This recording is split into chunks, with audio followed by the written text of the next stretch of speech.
Welcome back, everybody. It's Zach here, bringing you guys another fantasy football video. This one, very similar to the last few. I'm going to be going over the best auction values on the Yahoo Fantasy Football platform. What I've done is I've taken a look at the consensus ADPs across all the major platforms, and then I've also compiled a list of the pre-draft value on each of those platforms for all of these players. With that, I can make a regression model that tells me how much a player should cost based off of his consensus ADP. And then what I'm doing here is I'm comparing the pre-draft value on that platform to the actual price tag that he should be going for. And that way I can actually identify which players stand out as really good or really bad values. Similar to all the other videos as well. If you guys do want, I've got a full spreadsheet that you guys can refer to here, so just let me know. I'll drop my email in the video description below. If you guys want that, email me there. I'll make sure I get you guys that spreadsheet so you guys can use it as well, because there's a lot of value in this. Typically, the platform you're drafting on has a lot more of an impact on the actual outcome of your draft than I think people give it credit for, and this is just one of the many ways we can take advantage of it, and hopefully you guys enjoy it. It's a lot of fun putting this together, and I definitely use it in my own drafts, and hopefully you guys can find it useful too. So yeah, let's get into it here. So before we get into it, I don't usually do stuff like this, but I just wanted to put something up here. My fiance and I recently we found a dog. He was on the side of the road with a broken leg. He was going to get put down by the shelter, and we chose to adopt him rather than let him get put down. He's an 8-month-old German Shepherd puppy.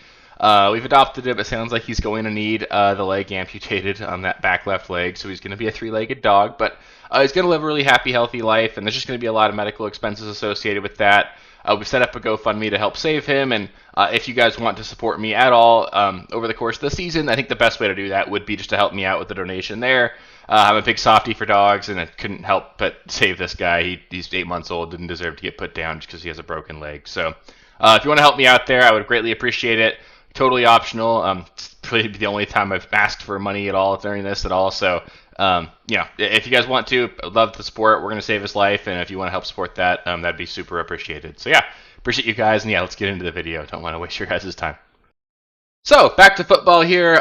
Joe Burrow stands out as the one of the best values on the Yahoo Fantasy Football platform right now. Typically, we see him go for far too much in my mind. I think typically you're paying like a QB1 price tag for him. He's getting drafted typically too close to that tier 1 quarterback going right after Jalen Hurts in a snake draft, costing almost as much as the top 4 guys typically in drafts right now. So I don't typically love that in a snake draft or even in a normal auction draft, but on Yahoo, his price tag is extremely suppressed. We're seeing an average price of Joe Burrow at $13.2 on the Yahoo platform.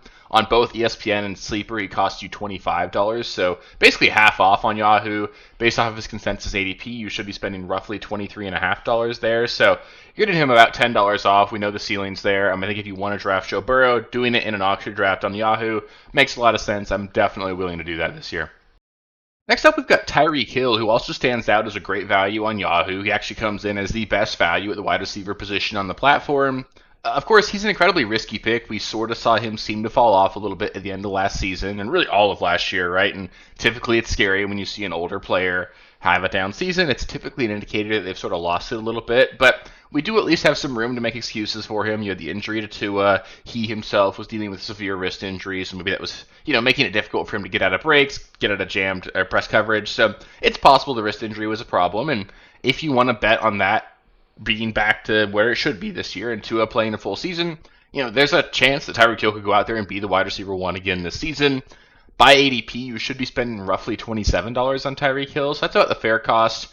He's actually way overpriced on both Sleeper and ESPN. He costs $37 and $35 on the two platforms, so definitely can't do that. But on Yahoo, his average price tag is $20.2 right now. I don't love him at consensus ADP. I don't love him at the pre-draft value you're seeing on ESPN and Sleeper, but on Yahoo, the price tag's there. I definitely don't mind it. I would definitely be willing to take a shot on him at $20 here. Next up, we've got DJ Moore, who really just stands out as an insane value on Yahoo right now. Based off of consensus ADP, he should be costing you roughly $15. He's a little bit more than that on ESPN and Sleeper, going for $17 and $21 respectively. But on Yahoo, he's half that. He costs you $8.7 on the platform right now. That's a $6.3 savings versus his average draft position, expected value, and way cheaper than the other two major platforms there. So I do think there's some risk associated with Moore. I know that they added a lot of pieces, a lot of moving pieces in Chicago. You're hearing a lot of great things about Luther Burden, Rome Odunze profiles. This is a guy that could certainly break out this year. You've got DeAndre Swift can catch passes out of the backfield, 2 good tight ends in Loveland and Cole Kmet, Olamide Zaccheaus looked good in preseason. So, there's some risk. There's a lot of target competition here, but I think DJ Moore is still a safe bet to be the best wide receiver in this room, and it's hard to get players that are as talented as him this cheap. At $8.7, I'm in on him. I would definitely love to have him as my wide receiver 2 or 3, and you're not paying that kind of price tag drafting him on Yahoo right now.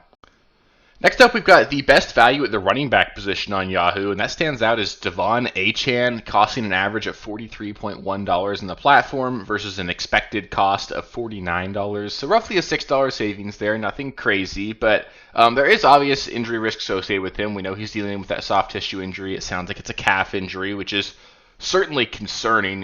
I could think about a running back last year that was dealing with a calf injury in the offseason and got drafted really high. Hopefully this is not a Christian McCaffrey 2.0 situation, but we know De'Von Achane is an undersized player. There is a lot of risk associated with him from an injury standpoint to begin with. So, there's obviously a lot of reasons to be concerned here. But also he's got legit upside to be the running back 1 in fantasy. So I think that it's okay to at least still consider drafting him here. It's generally a bad idea to draft a running back if you're buying, or draft any player as like a buying the injury dip. Those guys have a pretty low hit rate in terms of actually returning value on their ADP, just because people are a little overly optimistic in the offseason about how the injuries are going to affect these players during the regular season. That being said, if you're going to buy the injury dip on a player like De'Von Achane, it makes a lot of sense to do it on Yahoo. He's a great value. If you're going to draft him, do it on Yahoo. I don't want to be paying full price for him because there's a lot of risk associated with him there. And last but not least here, we've got one tight end I wanted to highlight. We got TJ Hawkinson. So there's a fair argument to be made that Hawkinson should be the tight end 4 this season. Depending upon who you're asking, you see him anywhere from like tight end 4 to 7 based off of whatever platform or whoever you're asking. But regardless, he's a clear tier 1 at the tight end position, and I think he's pretty clearly in that second tier of player. By ADP, he should cost you roughly $9, so, pretty reasonable price tag there. On ESPN, he costs you $7, so he's a value on ESPN, and then he costs you $16 on Sleeper, so Sleeper is not the place to be drafting Hawkinson. On Yahoo, though, he's $5.3. He's about half off, way cheaper than you're seeing him on any other platforms. He's a third the price on Yahoo that he is on Sleeper, right? So at a $5 price tag, I'm more than happy to draft TJ Hawkinson. I don't think he's necessarily going to be a difference maker. I don't see like a tight end 1 ceiling in his range of outcomes here, but just look at the Vikings right now. You've got obviously Justin Jefferson, who's great, but coming off a hamstring injury. Jordan Addison, banged up, suspended for the first 3 weeks of the season. They have no other wide receivers that are really healthy on the roster. That's why there's a lot of rumors circulating that they're going to trade for Adam Thielen. This team needs pass catchers, and TJ Hawkinson is going to be a focal point of the offense, especially to start the year. In general, it seems like Yahoo doesn't offer us a lot of value at tight end position to begin with, and finding one like this in TJ Hawkinson definitely stands out, and he's definitely a guy that if I'm drafting on Yahoo, I would be targeting. So that'll do it for the best auction values on the Yahoo platform. Up next, I will be going over the worst auction values on the Yahoo platform, so that'll close up our series. I'll have done the best and worst values across all 3 major platforms, ESPN, Sleeper, and Yahoo. I highly recommend you guys go check those other videos out if you're curious. If you guys also want access to the full spreadsheet, like I mentioned, just let me know in the comments below, or let me know. I'll be dropping my email in the description below. You can email me there. I'll be sure to respond to you back with that spreadsheet. Really appreciate all the support, guys. It's been a lot of fun. We're into late August, so I know I've got like all of my drafts over the next like 7 to 8 days here, so gonna be jam-packed. I'll be sure to give you guys some updates. We got the subscriber league draft on Friday. We actually need one more spot. We had one spot open up. We went from a 10 to a 12 because someone else was interested. So if you're interested, let me know in the comments. Just drop your email there or email me at the email I drop in my description. I'll get you an invite. That draft is on Friday, so make sure you can make that draft if you're interested there.